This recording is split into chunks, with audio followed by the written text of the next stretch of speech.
حضرت آدم علیہ السلام کی توبہ کا مرحلہ تھا، تو حضرت آدم علیہ السلام نے کہا یا رب اسألک بحق محمد صلی اللہ علیہ وسلم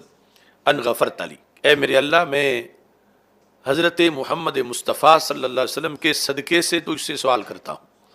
آپ کے وسیلے سے،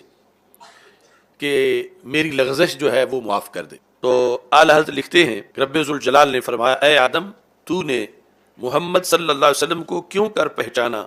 حالانکہ میں نے ابھی انہیں پیدا بھی نہیں کیا، یعنی دنیا میں ظہور کے لحاظ سے۔ عرض کی الہی جب تو نے مجھے قدرت سے بنایا اور مجھ میں اپنی روح پھونکی تو میں نے سر اٹھا کر دیکھا تو عرش کے پایوں پر لکھا پایا لا الہ الا اللہ محمد الرسول اللہ صلی اللہ علیہ وسلم۔ یہ حقیقت میں مستدرک للحاکم کی حدیث ہے تفصیل کے ساتھ۔